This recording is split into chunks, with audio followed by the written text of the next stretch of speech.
भारत माता की, भारत माता की जय जय श्री राम, जय जय श्री राम।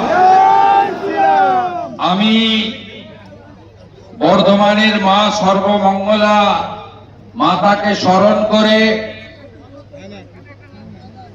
আমাদের 108 শিব মন্দির বাবা মহাদেবকে স্মরণ করে মেমারির এই পুণ্যভূমিতে অনেক বাধা বিপত্তি রক্তচক্ষুকে উপেক্ষা করে আগত হাজার হাজার রাষ্ট্রবাদী, দেশপ্রেমিক, জাতীয়তাবাদী, দেবতুল্য ভারতীয় জনতা পার্টির কার্যকর্তা, সমর্থক, শুভানুধ্যায়ীদের শ্রদ্ধা, প্রণাম, শুভেচ্ছা, অভিনন্দন এবং জোহার জানাই। আমাদের মধ্যে উপবিষ্ট আছেন মাননীয় জেলা সভানেত্রী, যিনি স্বাগত জানিয়ে বক্তব্য রেখেছেন, সম্মানীয় ভগিনী সম স্মৃতিকণা বসু মহোদয়া, বর্ধমান জেলার সভাপতি তরুণ নেতা অভিজিৎ তা মহোদয়, ভারতীয় জনতা পার্টির বলিষ্ঠ বিধায়ক, দলের বিভিন্ন দায়িত্ব নিয়ে কাজ করেন আমার সতীর্থ দিবাকর ঘরামি এমএলএ সোনামুখী, বিভাগ কনভেনার যাকে 4টি সাংগঠনিক জেলার দায়িত্বভার পার্টি অর্পণ করেছে, বীরভূম, বোলপুর, কাটোয়া এবং বর্ধমান, মাননীয় সুনীল গুপ্তজি, প্রাক্তন সভাপতি, আমাদের রাজ্য নেতা, বলিষ্ঠ নেতা, অত্যন্ত প্রবীণ নেতা রাজীব ভৌমিক মহোদয়,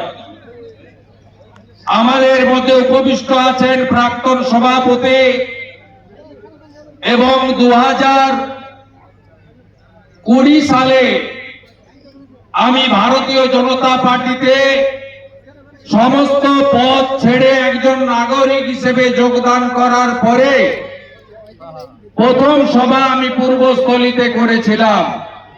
তখন সভাপতি ছিলেন, আজ মঞ্চে আছেন তরুণ নেতা কৃষ্ণ ঘোষ মহোদয়, প্রাক্তন সভাপতি শ্রদ্ধাস্পদ অর্ধেন্দু বিশ্বাস, প্রাক্তন সভাপতি বর্ষিয়ান শ্রদ্ধাস্পদ সাক্ষী গোপাল ঘোষ এবং দল এবং মোর্চার পদাধিকারী বৃন্দ এবং মেমারির সমস্ত মন্ডল সভাপতি ভাইরা, বোনেরা, প্রেস মিডিয়ার বন্ধুরা, বেলা ছোট এবং সূর্যাস্ত হয়েছে, তার বাইরেও চারিদিকে ধান কাটা এবং ফসল তোলার কাজ চলছে।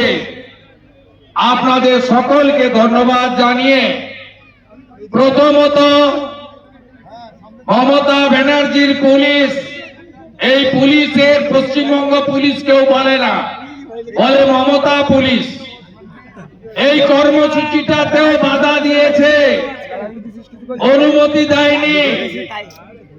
হাইকোর্ট থেকে অনুমতি নিয়ে আজকের এই জনসভা পালন করতে হচ্ছে।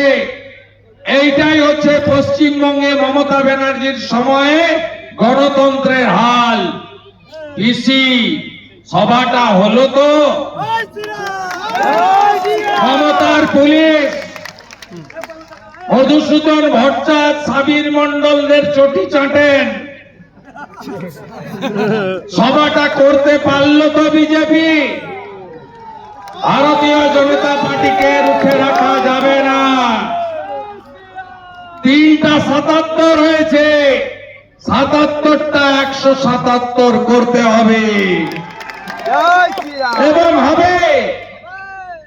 আটকাতে কেউ পারবে না। গোটা ভারত বলছে নরেন্দ্র মোদীজির নেতৃত্বে বিকাশবাদ, রাষ্ট্রবাদ, সুশাসন আর সুরক্ষা যদি কেউ দিতে পারে সেটা ভারতীয় জনতা পার্টি বা এনডিএ দিতে পারে। আপনারা লোকসভা নির্বাচনের পরে হরিয়ানার ভোট দেখেছেন, সব সার্ভেতে লিখলো কংগ্রেস আসছে।